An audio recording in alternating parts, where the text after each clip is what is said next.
Assalamualaikum warahmatullahi wabarakatuh. Gimana kabar kalian semuanya? Jumpa lagi dengan saya Anton. Pada video kali ini saya ingin menceritakan kisah nyata yang disampaikan oleh narasumber yang bernama Bapak Nathan. Yang mana beliau bercerita bahwa pada zaman dahulu di tahun 2000-an beliau pernah begitu menyukai seseorang. Bahkan ketika orang yang disukai jatuh sakit yang lumayan parah, Pak Nathan banyak meluangkan waktu untuk menemani dan merawatnya. Dan hal tersebut membuat Pak Nathan tidak fokus dengan pekerjaannya. Lambat laun, hari berganti hari, bulan berganti bulan, orang yang disukai Pak Nathan pulih secara perlahan sampai akhirnya sembuh total. Nah, pada kesempatan itulah Pak Nathan memberanikan diri untuk melamar orang yang disukai tersebut. Namun, alangkah terkejutnya Pak Nathan mendengar jawaban dari pihak keluarga wanita yang ia sukai. Mereka berkata, "Kamu yakin mau meminang anak kami?" Pak Nathan menjawab, "Iya Pak." Lalu lanjut mereka, "Kamu punya apa?" "Maksudnya apa Pak ya?" tanya Pak Nathan penasaran. Mereka berkata, "Ya kalau kamu sanggup untuk menikahi anak kami, untuk maharnya sekian puluh juta dan itu belum semuanya." Pak Nathan berkata, "Saya tidak sanggup Pak, saya bukan orang kaya." Lalu mereka menjawab, "Ya sudah, kalau begitu kamu tidak cocok dengan anak kami, kamu tidak selevel dengan kami." Mendengar jawaban tersebut, akhirnya Pak Nathan melangkahkan kakinya pulang ke rumah dengan hati yang begitu pilu dan hancur bagai disambar petir di siang bolong. Begitu depresinya Pak Nathan sampai-sampai ia mengurung diri di kamar selama berhari-hari. Melihat gelagat anaknya yang tak biasa, orang tua Pak Nathan merasa khawatir. Kemudian mereka bertanya, "Nak, apa yang terjadi denganmu?" Pak Nathan menjawab, "Tidak ada." Lalu ayah Pak Nathan berkata, "Udah nak, cerita saja ke kami. Jangan dipendam sendiri kalau ada masalah." Karena ditanya seperti itu, akhirnya Pak Nathan berterus terang kepada orang tuanya bahwa ia telah ditolak. Dengan menghela napas, orang tua Pak Nathan berkata, "Sabar saja nak, mungkin dia bukan jodohmu nak. Tapi saya sangat mencintainya dan bersungguh-sungguh ingin menikahinya," jawab Pak Nathan. Suasana pun menjadi hening seketika hingga ayah Pak Nathan bertanya, "Kamu serius ingin menikahinya nak?" "Iya Pak," jawab cepat Pak Nathan. "Ya sudah, kalau kamu benar-benar ingin menikahinya, Bapak kasih amalan agar dimudahkan dan tercapai keinginanmu. Tapi apa kamu sanggup menjalaninya?" "Saya sanggup Pak," respon cepat Pak Nathan. "Kamu puasa selama 3 hari, dimulai dari hari Selasa sampai Kamis. Nah, pada malam hari, tepatnya jam 12 malam, kamu baca surat Yasin sebanyak 41 kali. Dan itu juga dilakukan selama 3 hari. Namun perlu diingat, dalam membaca surat Yasin tersebut, kamu harus fokus dan kamu tidak boleh goyah dengan halangan atau rintangan yang dihadapi. Dan bacalah surat Yasin tersebut di tempat yang cukup sepi. Sebelum memulai amalan, sholatlah taubat dan hajat terlebih dahulu. Kemudian setiap ayat yang berbunyi mubin, kamu sebutkan nama orang yang kamu cintai itu dengan penuh keyakinan. Pesan saya nak, Kalau kamu berhasil mendapatkan orang yang benar-benar kamu cintai, maka nikahilah dan sayangilah ia sepenuh hatimu. Jangan buat main-main, nak. Dan ingat ya, nak, amalan ini akan terjadi bila benar-benar kamu sakit hati sebab dihina atau dicaci maki. Siap, Pak? Jawab senang Pak Nathan. Singkat cerita, berpuasalah Pak Nathan yang dimulai pada hari Selasa. Lalu ketika tiba malam hari, Pak Nathan menuju ke empang untuk membaca surat Yasin sebanyak 41 kali. Kenapa Pak Nathan memilih ke empang? Sebab dia merasa kalau di empang adalah tempat yang tepat. Kemudian waktu menunjukkan jam 12 malam. Lalu Pak Nathan segera berwudu untuk melaksanakan sholat taubat serta sholat hajat, meminta kepada Allah Subhanahu wa Ta'ala untuk dimudahkan segala urusan yang dialami Pak Nathan. Setelah itu, Pak Nathan mulai membaca surat Yasin dengan begitu khusyuknya. Hingga pada bacaan ke-20-an, tiba-tiba ada sesosok makhluk yang berdiri di sampingnya. Sekujur tubuhnya mendadak merinding hebat ketika ia menengok di sampingnya. Betapa kagetnya Pak Nathan. Ternyata sosok di sampingnya tersebut adalah sosok pocong dengan wajah yang begitu menyeramkan. Dalam hati Pak Nathan berkata, apakah saya kabur aja? Tapi ayah saya bilang jangan goyah kalau ada rintangan. Akhirnya Pak Nathan tetap melanjutkan bacaannya. Dan yang aneh menurut Pak Nathan, kenapa pocong tersebut tidak menghilang atau kepanasan sebab bacaan surat Yasin. Hingga kurang lebih 15 menit setelah itu, pocong tersebut hilang dan Pak Nathan berhasil melewati malam pertama serta menyelesaikan membaca surat Yasin sebanyak 41 kali. Singkat kisah, lanjut malam kedua.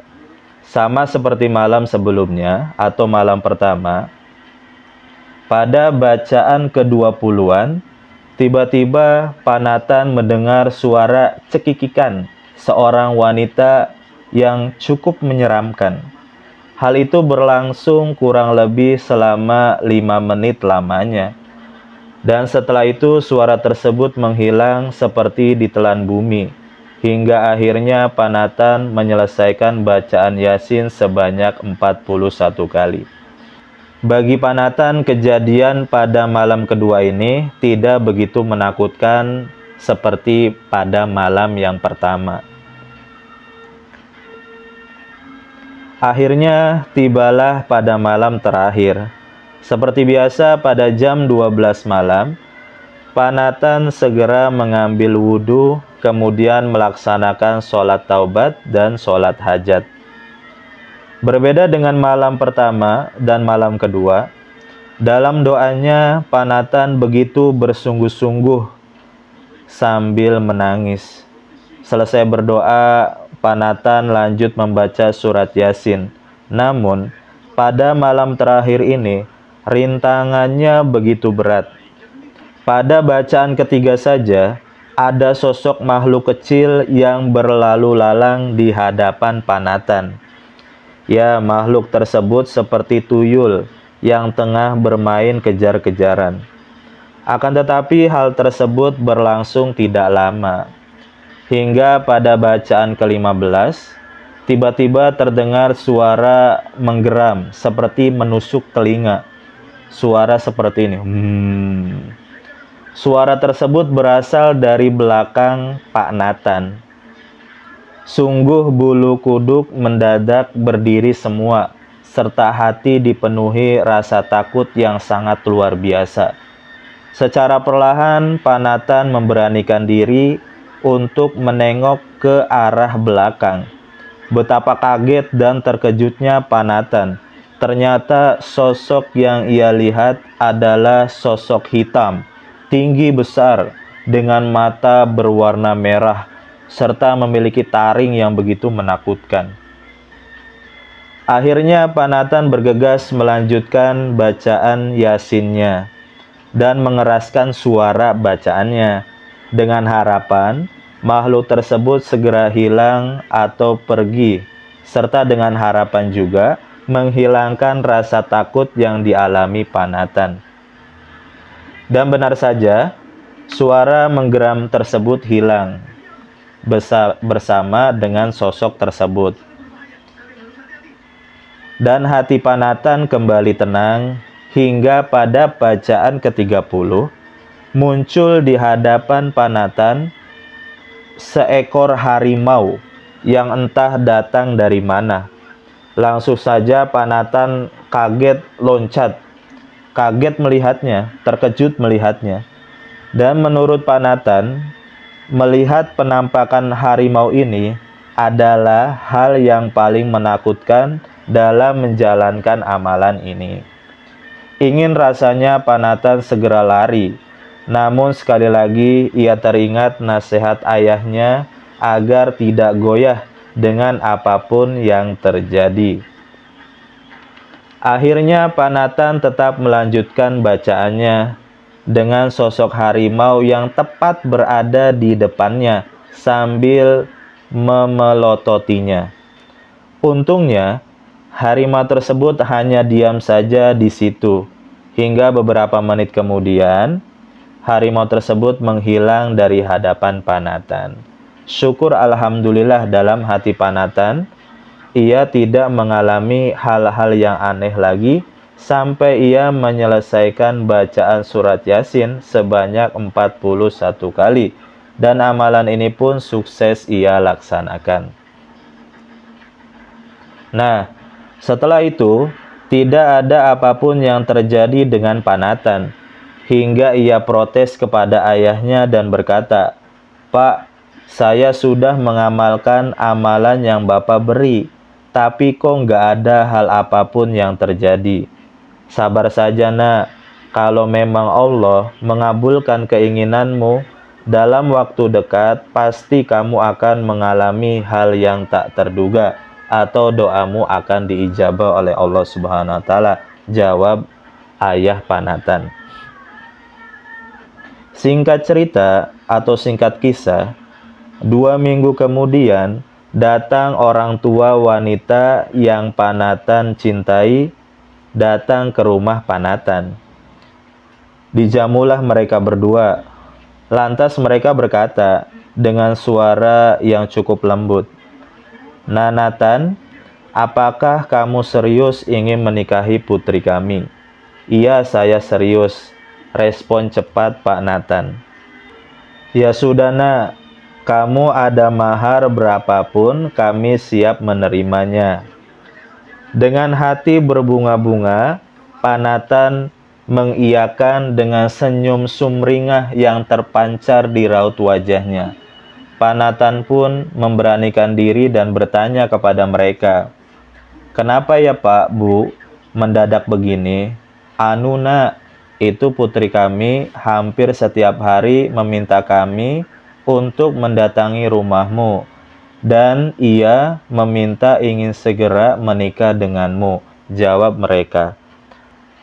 Panatan pun hanya terdiam dan berkata di dalam hati, "Alhamdulillah, terima kasih ya Allah."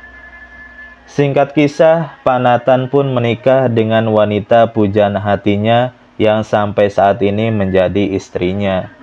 Ketika Panatan bercerita demikian, tiba-tiba Ibu Nathan menghampiri kami dan berkata, "Pantas saja, waktu itu saya tergila-gila padamu. Rupanya saya dikemat atau dipelet."